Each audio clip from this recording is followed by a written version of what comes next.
So we're going to go on to the next individual. He goes by the name of Piper Don. I'm excited to hear what he has for us. So here you are, sir. Let's give him a round of applause. Come on. I don't even know where to start. So much amazing people here, so much amazing things. I'm just going to give you a brief description of my life.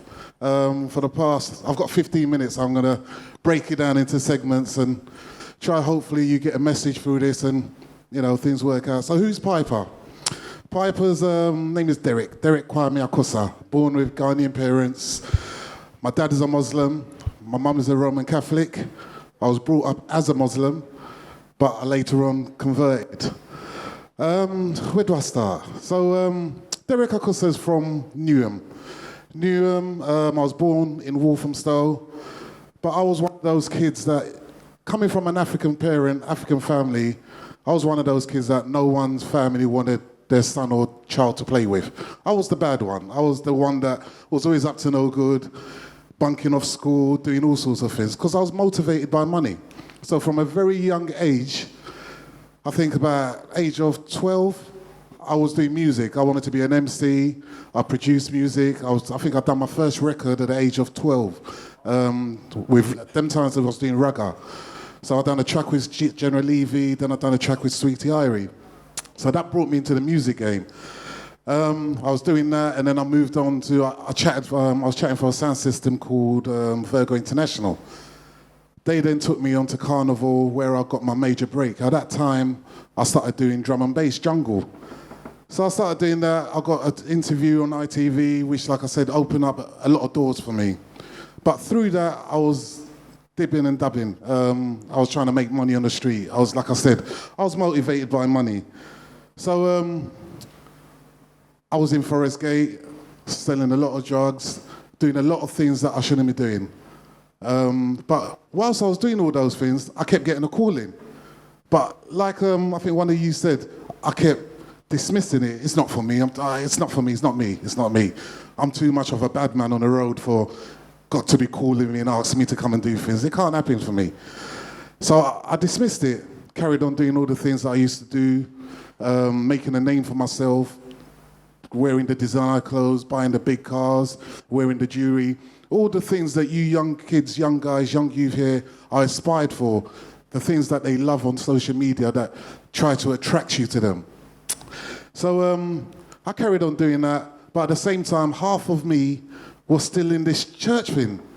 But I didn't understand. So what I was doing was the money I was making on the street, I was pumping it into the church. But I didn't realize the God that we serve is a very, very jealous God. He is either you're serving him or you're not serving anybody.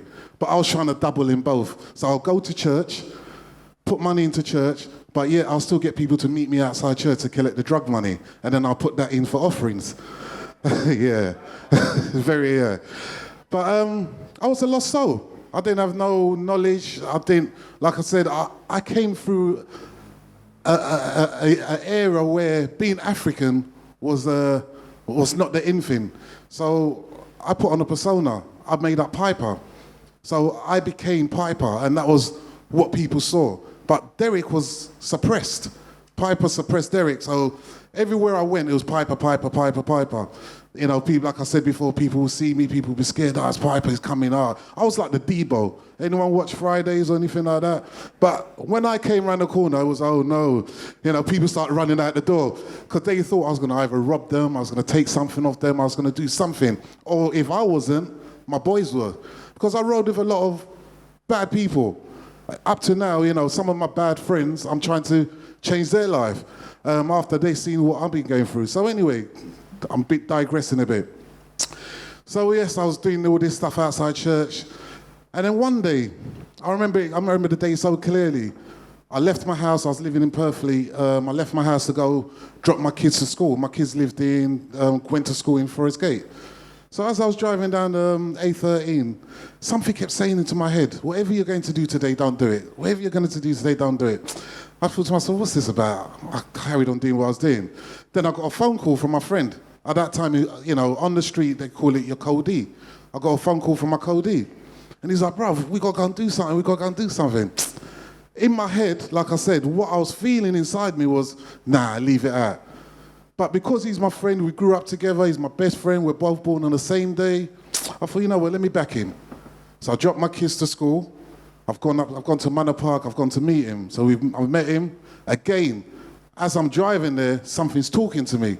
But this time I'm not in tune with myself because I'm not, you've got to be in tune in able to listen to God and hear when God talks to you. So I wasn't in tune with myself. So I've got to my friend's house, we've met. He said to me, bruv, we've got to go to Twickenham. So I'm like, Twickenham, what for? He's like, bruv, we've got a little deal we've got to do. So I've jumped in the car. Bear in mind, this deal we was going to do was only worth £5,000. But I jumped in the car. We've driven all the way up to Isleworth. We've picked up this thing. So as we was driving back, I'm driving, and I was driving the car at that time. So I'm driving, we've got to A406, just coming up to Wembley bit. We drove past a policeman. So we're driving, I said to my brethren, bruv, did you see the policeman? He's looking at us. He's like, bruv, you're buzzing, man. It's all in your head, I locked it off, I carried on driving. We've got to Brent Cross. I've looked in the rear view of my mirror of my car. The same police car I saw up the road was following us. He hasn't put on his sirens or anything, so I'm just thinking to myself, you know what, maybe he's just following us because he's seen two black people in the car, rare. Carried on driving. We've got to, I think, Wood Green. When I got to Wood Green now, I see two X5s come behind us. Again, having stopped us, carried on driving, got to Tottenham. Another two X5s have come. Again, being me, I carried on driving. I'm thinking I'm too bad, then I'm a bad man. The policeman can't do nothing to me. I'm doing my thing, I'm making my money. Got to Chimford, I saw a helicopter. But still, I'm still doing my thing. I'm still driving the car, playing music, bopping, thinking, nah, they're not for me. And another two X5. So by this time, we've got to Redbridge roundabout. Redbridge just coming over. So as we're coming over, I see a car. And I said to my colleague, right, that car's nice, not knowing that that car was police. So when we've got to Redbridge anyway, I've seen the police. This time we know we're getting arrested because when you look in your mirror, there's about 20 police cars behind us. The whole of the A13 is blocked off. No cars coming back and forward. But again, we think we're smart. So we phone our bridge and we're like, bruv, police are going to get us. So jump on the motorway. We're going to throw the tin to you. So catch it and we go. But not knowing, like I said, the motorway's blocked off. So he can't come nowhere near us. So we drive, we see the policeman, we see loads of policemen, they throw out a stinger. I dodged the stinger. I'm a bad man, nothing can't touch me. Nothing can't touch me. I dodged the stinger, so I carry on driving. I don't know if you lot know the A13, but as you pass Redbridge, you drive past and there's a camera just on the left-hand side. So I remember it so clear because that was the last time I saw any of my family for a good couple of years. So we get there. As we get there, my cody's gone to me, bro, we're going to have to stop because we ain't going to do this. I'm like, nah, man, let's get to Ilford. There's a river over there. We can chuck the tins in the river. We can still get away with this. But in the long run, they pulled us over. So when they pulled us over, they came straight in the car, saw what we had, nicked us. Again, like I said, it was the last time I saw my kids. I saw my wife, my ex-wife. I saw my mum and dad. Last time I saw everybody. So they nicked us, took us in, ended up, we got charged. We got charged with a lot of stuff that we've been doing. I won't stand here and brag and say, but we got caught with over £2.5 million worth of drugs in my house. So, it was one of those things. So we've gone to court. In the meantime, I'm still getting a call in, but I'm a bad man. The calling's not for me. They don't want me, I'm a bad man. So I got to prison. As I'm in prison, I'm doing my sentence, I'm thinking to myself, what the hell are you doing here? What are you doing here? This time, my daughter's about to start secondary school. My son's about to start primary school. All I ever lived for in my life was to take my daughter to university, get her, open the door, get her a flat, welcome her in, get my son from primary school to secondary school. That's all I ever wanted. If anyone knows me, know that my life is about my kids. And everything I wanted to do, I never got to do. Ended up in prison, judges and people saying to me, when you get to prison, I don't know if any of you have been to prison, but when you get to prison, everybody in prison is a lawyer. Everybody. No matter what your case is, this one's going, yeah, man, you can do this. No, I don't know, your lawyer can do this. So in my head, I'm being told, boy, you know what? You're only going to get 2 years, 3 years. Until I met my barrister. My barrister then said to me, look, you're looking 15 years. That's the minimum. I was like, oh, wow. But reality kicked in, but I wasn't afraid. I don't know. This is, you know, when God is with you, it's amazing because I wasn't afraid. I was still happy. I was still like, you know what it is, it is. Got to court. Judges lay down, said to me, look, Mr. Akosa, you know, again, I'm going to go back. Thinking that Mr. Badman, before going to court, and I got everyone to get references and whatnot, I'm still going to beat this case because I'm a bad man.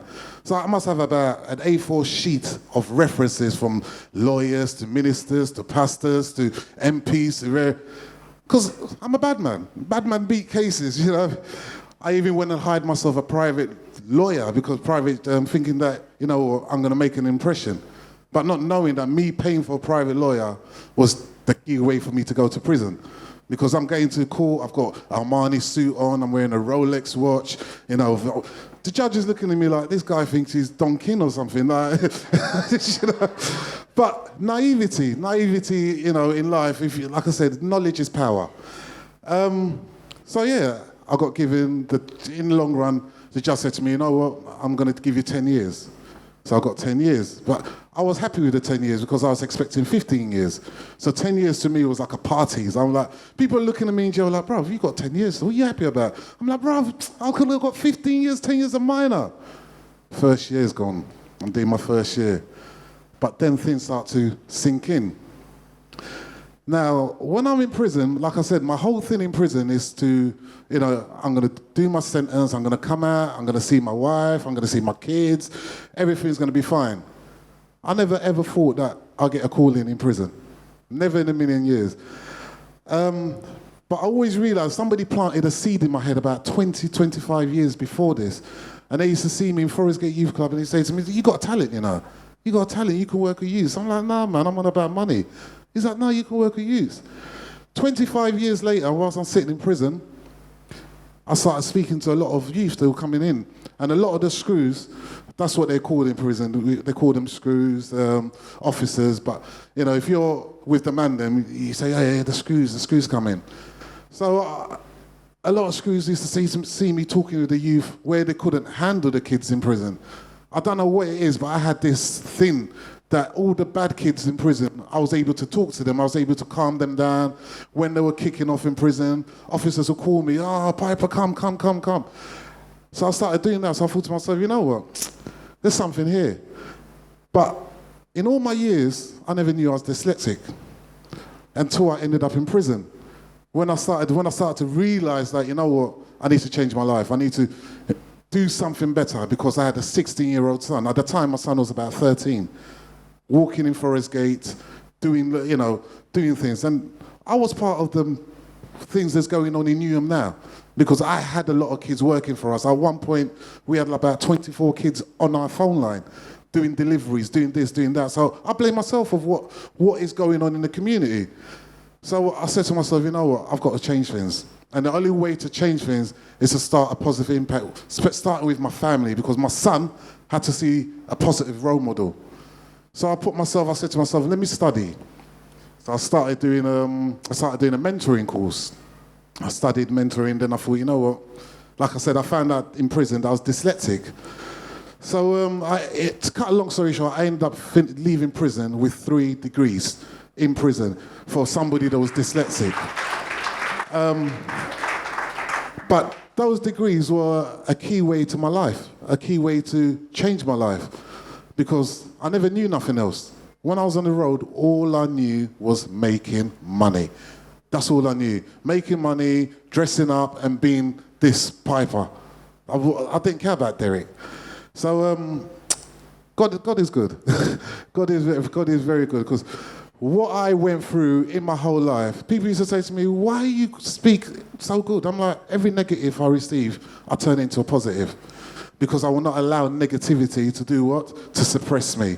So I use that experience in prison to change my life, because I said to myself, when I come out of prison, I want to do good. I want to be known for, I want to leave, it's not even I want to do good, I want to leave a legacy. And a legacy, I don't want to leave a legacy of, oh, Piper's a good MC, but I want to leave a legacy where my legacy is to help the youth and to make a positive impact for the young generation who are growing up, who are blindsided by what they see on TV, what they see artists doing. It's all fake. It's all because every artist you see who's got the bling, who's got the chain, who's got this, has got a worse problem than you. And a man always said to me, would you swap your problem for that man's problem? Because you don't know his problem, everybody wants to be that guy until you get to be that guy and you realize, you know what, I want to go back to be me. But it's too late. So I decided to change my life, and God being so good, my first day when I stepped out of prison, I went to my probation officer and I said to my probation officer, I said, look, I want to help kids. She looked at me like I was buzzing. She's like, what are you talking about? Because my record was so intense that, you know, anybody that looks at my record will never talk to me again. They're thinking, no, this guy, he's off his head, he's crazy, he's mad. But then I told her that. She looked at me, she thought I was mad. But God again, God being so good, I left there. 2 weeks later, I was standing in the Ministry of Justice giving a talk like I'm doing to you guys now. And that was due to the fact that in prison, I found my faith. And the faith that I found is what saw me through and gave me all the things that, like I said from before, I was getting the calling for so long, but I never understood until God said to me, you know what? I'm going to take you out of your comfort zone and put you somewhere that you can reflect and you can understand what is going on. And in prison, I got to learn and I got to love myself. I couldn't do it outside. So he took me away from all the distraction. I think you mentioned something about distraction. Took me away from all the distraction and put me in a place where I can meditate, I can learn about myself and find out my real skill. Because I always thought my real skill was doing music, but my real skill wasn't that. God said to me, you know what? I'm going to put you through something, and then when you leave here, you're going to touch people's lives. I left prison. God being so good, I'm now touching people's lives. I'm now changing the narrative of our youth. I'm going around, I'm doing work with Pastor, I'm doing work with the Ministry of Justice, I'm doing work with loads of different organizations to change our youth's life. So when I stand here and I talk to you now, I'm talking to you through experience. It's called lived-in experience. And I know there's grown-ups here, I know there's youths here, I know there's young kids here. I believe that learn about yourself, continue to have your faith, because your faith is what's going to see you through. When everything else fails, your faith does not let you down. God will not let you down. He said, believe in me and I shall believe in you, and I shall live in you. So believe that everything you do, God lives within you. I leave my house every day. Before I walk out my door, I pray to God. I ask God for help. I ask God for guidance. When I get in, I pray. And you know what people used to say, oh, you have to pray 10, 20 minutes. You don't have to pray 5, 10, 20, 10 minutes. You can pray a minute. I try to pray at least 5 times a day. And I could be sitting with you and my eyes would be closed and I'll be praying. Or my eyes would be open and I'll be praying. But trust me, seek the man first. When you seek the big man, all doors will open. I'm not going to stand here and talk a lot more, but I'm just going to leave it short. And I'm going to say thank you for having me. And hopefully we speak again soon. Love.